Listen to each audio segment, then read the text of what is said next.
Yo, what's good, Jets Nation? This is Richie from Jets Media, and alongside me is my boy Jack. What up? You guys know Jack. He's been on the channel all throughout the last month or two, and there'll be a lot of Jack on this channel in the future, of course. So we just want to make a quick video talking about the current state of the New York Jets. Obviously, we know it is a dark time to be a Jets fan. They are 0-4. They are the worst team in the NFL. And we are coming off a really embarrassing loss to the practice squad Denver Broncos. So we just want to really rant about the Jets, about their current state, what's going on with Adam Gase, Greg Williams, the offense, the defense, the special teams. Basically just give you guys our current thoughts of what is happening in Jets land. So Jack, what is your initial thoughts of what's going on right now? First, man, I just got to say, yesterday was the best Sunday I've had all season so far. You know, it was nice to watch some competitive football and not ruin my life for 3 hours watching this Jets team. It's like you said, it's dark times, man. We really are the worst team in the league. It's not even close. You know, the closest team you could say is as bad as us is the Giants. And as much as I love that, even the Giants kept it competitive with the Rams yesterday, who are a good team, obviously. So it's dark times, man. I can't picture a worse. I can't imagine a worse time in my life. This is the worst experience I've had so far as a Jets fan. Yeah, I mean, you can't really sugarcoat this experience for Jets fans. We're all in it together. We had a lot of high hopes going into the year, and we also knew that going into the year, this is a year where Adam Gase needs to prove a lot of us wrong, because a lot of Jets fans were not fans of Adam Gase, even when we hired him. You know, I was not. When the Jets first hired Adam Gase, I was pissed off, and then I had to, try to find the good in him and, root for him because he's our coach. And I was hoping that he can prove us wrong, and obviously he's been proving us right ever since. And there's another guy on the other side of the football who needs to be held accountable, which is Greg Williams. You know, this entire coaching staff looks really bad. Last year, Greg Williams looked really good. He had Jamal Adams, and that defense looked legit. They were coaching the hell out of that defense. A lot of guys that we never heard of off the practice squad were coming up from injuries and playing really good football. The defense overall is healthy, and the defense is not playing well. So we'll start off with a little rant about how we think this defense looks and what is going on. First of all, the penalties are inexcusable. The roughing, the passing penalties, the unnecessary roughness, the pass interference, it's just inexcusable. Greg Williams needs to really discipline his guys, and I thought that's one thing about Greg Williams was he was good at that. He's a fiery coach where his guys want to play for him, and they do not want to mess up and have stupid penalties because they know Greg Williams will scream his head off. So what are your thoughts of this whole defense? Because this was obviously one aspect of this Jets team that we thought will be good going into the year. Honestly, man, the defense is just disgusting and disgraceful. There's really no other way around it. We have zero pass rush. Any quarterback on any team has all day to throw the ball. We made Brett Ripon look like a good quarterback, third-string quarterback. I just don't understand it. The penalties are egregious. It's embarrassing to watch. Yeah, we might be able to still somewhat stop the run in between the tackles, but then we play San Francisco and get burned on 2 halfback tosses. We got lucky on one of them, was a holding penalty, but it's just disgraceful, man. The secondary's a mess. It seems like anybody can throw the ball on us, no matter what weapons they have, who they have throwing the ball, what kind of protection they have. It's just a disgrace, man. It really is. There's no other way around it. There's no way to sugarcoat it. The defense is playing terrible football. And it really makes you think, like, we all want Adam Gase gone, which we hope will happen very soon, if not after the season. We just want to make sure Adam Gase is gone by next year. Clean house, man. We need a clean house. Get rid of Greg Williams as well, man. I don't care anymore. Bye. See ya. When Gase is gone, that means Greg Williams is gone, and we're going to have to go through a whole nother coaching search. And we really hope the Johnsons do this because it's not guaranteed that it happens. We're just hoping as fans. Every single Jets fan seems like they're on the same page of getting the coach gone. But the Jets fans are not on the same page in terms of what to do with the quarterback situation, which is a very interesting topic. Half of Jets fans want to move on from Sam Darnold, and if we get the first pick, we get Trevor Lawrence. The other half think that Sam Darnold's not in the right situation to succeed. He has all the talent in the world. We just need to get a new coach and really build around him and see what he can do with weapons around him, because we see all these other quarterbacks in this league and all the system and the playmakers around him, so it's hard to evaluate Sam. So that's going to be a discussion for the rest of the year. Unfortunately, Sam is injured. We do not know if he's going to be playing this Sunday, and it's pretty crazy about Sam because last Thursday against the Broncos, when he went down with an injury, I thought he was going to be out for a while, and he comes back out there and plays the rest of the game, and we find out that he was playing with a sprained shoulder on his throwing arm, which is incredible toughness from Sam, first of all. That just shows you that Sam really wants to win. He wants to fight for his guys, and that just showed me a lot about Sam Darnold as a person. But, going into that whole topic of discussion, Adam Gase's offense is anemic, and it is terrible. If you look at the statistics, they are bottom of the league in almost every single category, 32nd here, 32nd there, 29th there. Overall, it's just really blows my mind how Christopher Johnson really thought it was a good idea to bring in Adam Gase. We know Peyton Manning was a big reason for that, and he called Christopher Johnson. He's like, hey, yo, Adam Gase is a great, brilliant offensive mind, and Christopher Johnson was probably like, holy, Peyton Manning's calling, a future Hall of Fame quarterback, one of the greatest players to ever play football. Of course I'm going to pick Adam Gase. And you see all these other coaches around the league who we interviewed, like Matt Rule, Cliff Kingsbury, Mike McCarthy. The Cowboys aren't playing well, but their offense is electric, and that's what Mike McCarthy's duty is. And all these other guys are flourishing. And we're stuck with Adam Gase. And it's really comes down to the ownership making the decisions. The decision to hire Adam Gase has really backpedaled this organization. And I know a lot of people are also trying to hold Joe Douglas accountable because he promised Sam Darnold's parents that he will do everything in his power to surround him with protection and weapons. And that is not happening. Sam Darnold does not have either of those at the moment. But my only argument against that is you cannot predict the injuries.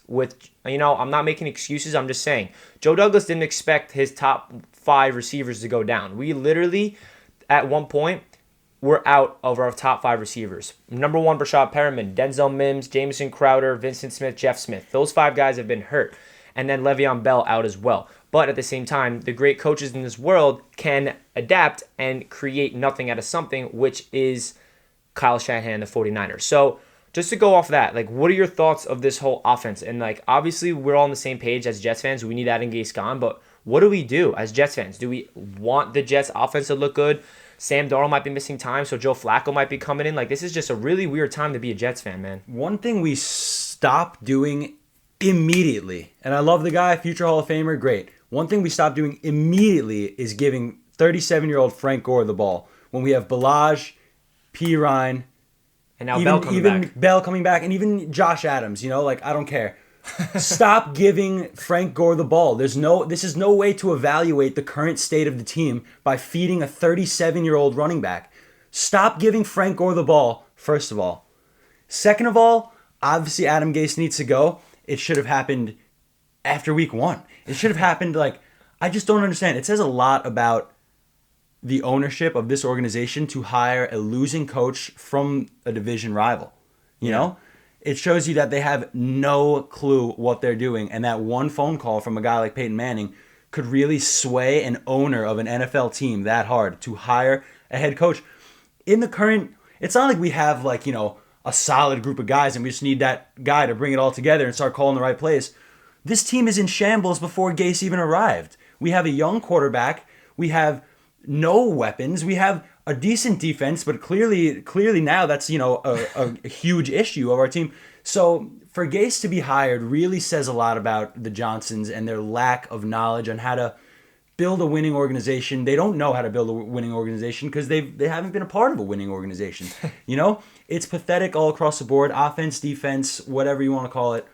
I'm disgusted. And now the question is, we all can say he's a young guy, but the fact of the matter is that Sam Darnold has been a starter in this league for 3 seasons now, and we need to start seeing some production out of him.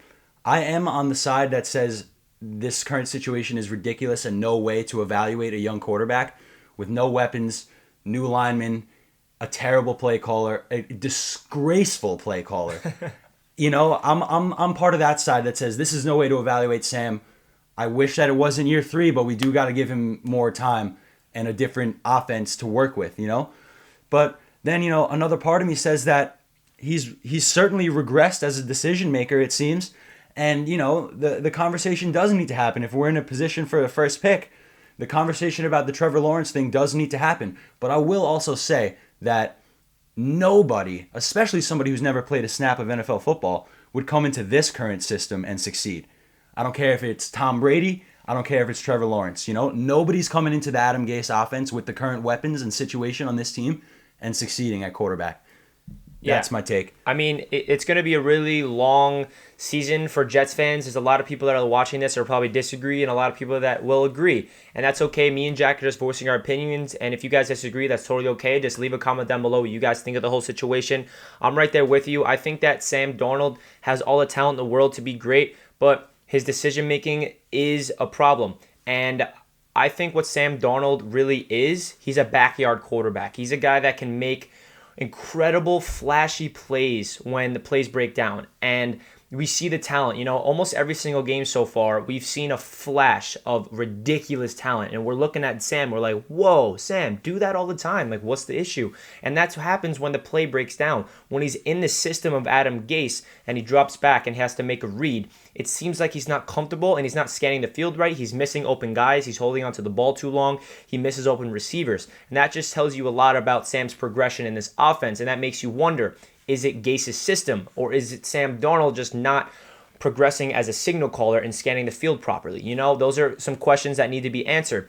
And the Trevor Lawrence conversation needs to happen. I was avoiding it a while because, this current state, I'm a big Sam believer, and I think he has all the tools to be a franchise guy. But if the Jets do go 0-16 or 1-15, and Sam continues to play the way he's playing, and we have that first overall pick, it's going to be interesting. Does Joe Douglas get on the phone and trade it back for a king's ransom and build around Sam with those premium picks? Or does he take his guy in Trevor Lawrence and trade Sam Darnold? Joe Douglas has a lot of work to do because that is a really big decision to make. And I truly believe if the Jets move on with Sam Darnold and he goes to a team like the Pittsburgh Steelers or the New Orleans Saints, I do think that Sam Darnold has the traits to be a franchise quarterback. My only issue with this is I don't think that the Jets can save Sam Darnold in this franchise. I think they ruined him. I think that 3 years of incompetence at the offensive line, playing with all these different receivers, going from Jeremy Bates' offense, which at the time we thought was bad, going into Gase's offense, which is terrible. I wish we still had Bates as a signal caller because Darnold looked great as a rookie. And it just really makes you think, is it possible to save Sam Darnold's career on the Jets? Because he's going to his 4th year. Douglas is going to make the decision, picking up his 5th-year option. We're going to eventually have to pay Sam Darnold. So it's a really head-scratching decision. I am a Sam Darnold believer. I think that if he goes to another team that has instilled culture and a non-toxic environment and weapons and protection and a great system, I think Sam will flourish. But the question is, can the Jets save Sam Darnold? Is he too much in his head now? Is he too accustomed to protection falling? And it really comes down to, this is not, in my opinion, this is not Sam Darnold's fault. I think the Jets failed him as an organization, and that's really upsetting to me because as a diehard Jets fan, as a person that has a whole platform based around the Jets and Jets media, as you guys are watching at this moment, it sickens me in my stomach that this Jets organization really ruined a talented prospect in Sam Darnold. And it's really tough to really evaluate to see if we can save him. And if it comes down to the point where you know what, it might be time to hit the restart button, and we might need to take a guy like Trevor Lawrence and trade away Sam, and then we'll have Trevor Lawrence on a rookie deal, and we can just build from ground up, and we're just hitting that reset button. It's like, it sucks, but Joe Douglas, he's the only person right now who needs to do something, because obviously we have to be patient. He can't do something at the moment. I'm just saying he's the only person right now in this organization that can do anything to turn this place around, because he's the only guy that got into this organization that understands the game of football. As we know, the Johnsons are incompetent football minds. They're business guys who made a Johnson & Johnson company, who are billionaires, who invested in the Jets as business. They just want more money in their pocket, so they just bought the Jets, and they don't have any knowledge of football. So hopefully Joe Douglas can teach the Johnsons football, because he is a brilliant offensive mind. Joe Douglas understands how to build a team, and it's going to be interesting because Joe Douglas said he came to the Jets because of Sam Darnold. Joe Douglas was the scout in Philadelphia, and during the 2018 draft, he ranked Sam Darnold above any other quarterback, above Josh Allen, above Lamar Jackson, and he wrote a whole reason why Sam Darnold's great. And then he comes to the Jets because of Darnold. And he talks about Darnold as his franchise guy. So what is Joe Douglas going to do with this situation? Do you have any predictions? Or what do you think? I mean, having this conversation just makes me sick to my stomach, I think you guys can see it on our faces. It really is just so unbelievably depressing talking about every aspect of this team. And now, like you said, Joe Douglas, who's only been here for a year, is the only guy who I have confidence in. Why? why? I feel it's false confidence that us Jet fans have in him. Like he hasn't done anything to prove himself. He's been here for a year. Yeah, it's like hopeful. Yeah, confidence. exactly. It's like there's no accurate way to predict what's gonna happen because like, oh man, it's crazy how the hiring of one person can set back a franchise for years. Like it feels like just yesterday we were watching the draft and Sam got drafted and we were so hyped. And now it's like, you know, how are we really talking about potentially getting the first pick in the draft to get another quarterback out of college 3 years later? It really is abysmal. I can't even answer your Joe Douglas question. I don't even remember what you asked me. I Just in terms of the Sam Darnold situation, do you think he's going to move on from Sam or draft Lawrence or keep him? I think Joe Douglas is the type of guy who's, if we get that first pick, like you said, I think he's going to go for the King's ransom and realize what he has in Sam, especially like you said, since he came here for Sam. So, I mean, Douglas signed a 6-year contract. Yeah. So we'll see, man. I don't know. I have no hope. My hope is there's no hope. I can just talk it's about hard, it, guys. I guess, but I have no hope. Guys, We're if you're terrible. watching this video all the way to the end, we really appreciate this. Me and Jack just want to come on here and give our little take on the current state of the New York Jets. Obviously, it's not a good time, like I mentioned in the beginning of the video. Comment down below a Jet emoji if you watch until this moment. And, you know, expect some content throughout the week. And like I said in all my videos, no matter if the Jets are the best team in the league or the worst team in the league, Jets Media will be creating content all throughout the season. So stay tuned for more content. I'm sorry that the New York Jets have to make us feel this way, but, you know, it's the truth of the matter, and we're just going to have to ride with the punches. And, you know, just watch football, enjoy the rest of the league. Hopefully your fantasy football teams are doing well, and hopefully this Jets team can do something. Some optimistic thing I can think of off the top of my head is, you know, we're starting to get healthy. Denzel Mims and Le'Veon Bell should be coming off IR this week. Who else? Vincent Smith should be getting healthy. Jeff Smith looked really good. Jameson Crowder, those two guys are finally healthy. Unfortunately, Sam is battling a shoulder injury, so we don't know the state of that. But we will see. Hopefully this Jets team can go out there and compete. But at the same time, Adam Gase just makes you want to throw up. Every day that Gase remains head coach of this team is another day that Darnold gets further and further away from the possibility of being a successful guy for this New York Jets team. Save Sam Darnold, fire Gase, peace for Dowell Loggins. I don't know why you're here. I don't know what you do for this team. Who are you? Goodbye. Later for Gase, later Dowell. Greg Williams, fire Greg Williams. Clean house, save Sam. Joe Douglas, make it happen, man. I have nothing else to say. Hopefully we can bring in a guy. Stay tuned for more content. I'm going to bring you guys some coaching ideas. Who should the Jets go out there and hire? And, you know, there's going to be a lot of content. So make sure you hit that subscribe button, like the button if you enjoyed. And that does it for me and Jack ranting about the New York Jets. You guys feel free to rant down below in the comment section. And that does it for this video. Please, man. Let us know what you think. Peace out, guys. Peace.